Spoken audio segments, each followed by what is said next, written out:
The Uneven Shadow. Chapter 1. A new home, a familiar fear.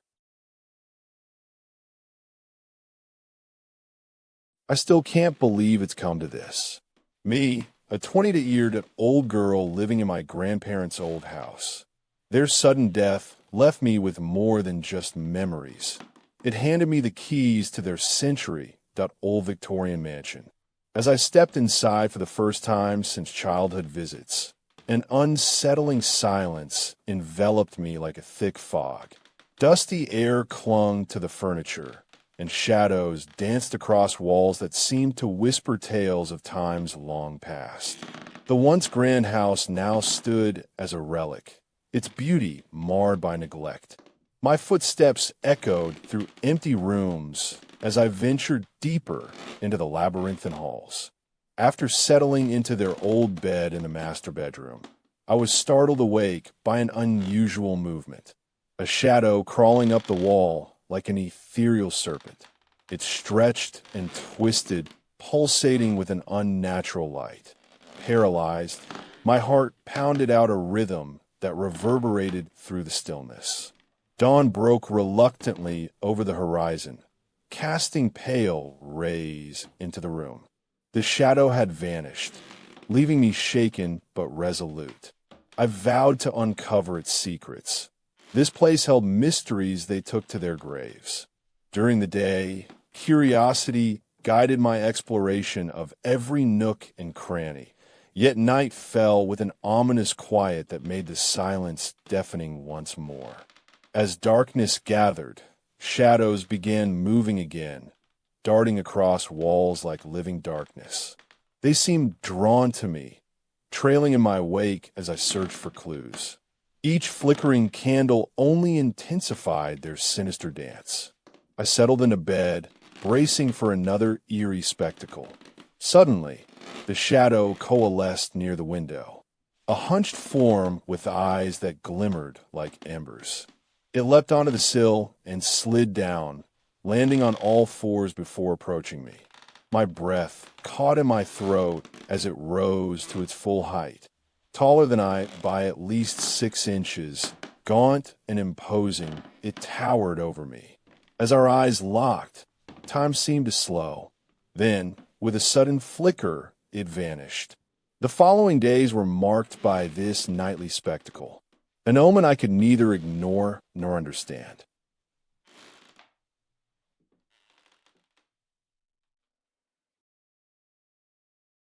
Chapter 2. Whispers in the Walls.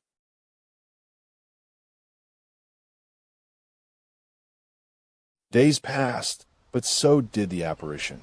Shadows lingered in corners, always watching me now. I delved into their diaries, found hidden away, bound with leather and adorned with strange symbols.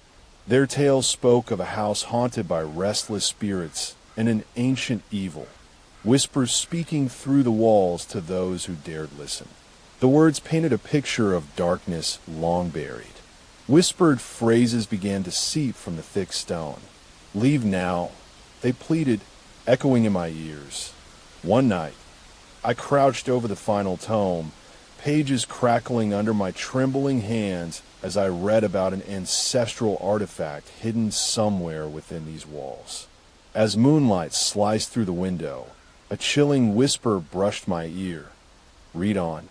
The voice was unmistakable, a raspy echo of grandfather's voice. My skin prickled with goosebumps. In the quiet hours before dawn, I ventured upstairs to the locked attic door, the diary's mentions still fresh in mind.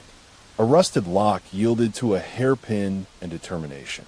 Dust swirled, choking me as I pried open a hidden room that hadn't seen light for decades. Inside, musty trunks contained artifacts from another age. Amulets, antique firearms, and books bound in human skin. The air throbbed with an unseen presence. A chill coursed through my veins when pages rustled of their own accord. Each tome opened to the same page, a riddle that read, "Seek truth behind silver glass." I descended, mind reeling. In the diary room, every book on shelves was turned face down except one, the mirror's reflection. As I opened it, an invisible force pushed me toward the attic door. There, hidden from view by cobwebs and shadow, hung a mirror with a frame that looked like dark glass stained gold. A shiver ran down my spine. Grandfather had never spoken of this relic.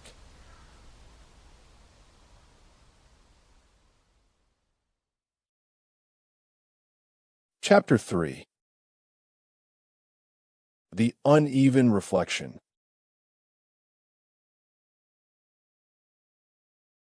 With trembling hands, I lifted the antique mirror. Its surface warped and shifted, revealing distorted reflections that didn't belong to me. In its gaze, I saw a woman from another era, her eyes pleading for help. The whispers intensified into a cacophony of urgent voices in my head. Grandfather's rasping voice, mixed with eerie moans and an ancient language I couldn't understand. My reflection warped as she reached out. A scream caught in my throat when hands appeared on either side of mine. When I turned to confront the unknown presence behind me, there was no one. The shadow stood nearby, its eyes now aglow like embers, watching me with a sinister intent. As sun began to rise, it merged with the woman's form in the glass. Ella, Ella. It mouthed a name that echoed through my mind. In the morning light, she faded into nothingness. My hand still clutched her hands. Intrigued and terrified, I returned each night, desperate for answers. The mirror's reflection changed. Scenes of our family's past played out. Secrets and sins buried long ago.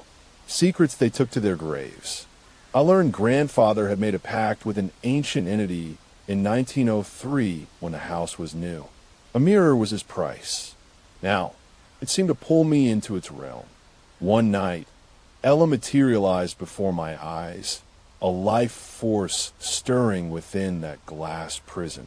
She mouthed a message: find the artifact and shatter it. Under moonlight, I pieced together grandfather's journal entries. Cryptic riddles leading to a hidden safe in the basement. Hands trembling, I unearthed a box adorned with the same symbol from their diaries. With shaking fingers, I opened it. Within lay an ornate key. Below, a rusty lock clicked open. Behind it, a mirror identical to the attic piece hung in darkness. The whispering ceased as I approached. Ella's eyes met mine. Our faces distorted, merged in this new reflection. With trembling hands, I inserted the key into the frame and turned it.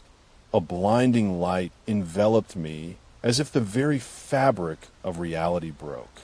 I stood at the heart of a cavern filled with shadows, each swirling around an altar where Ella's image sat on a throne, dot-like chair, free from confinement at last.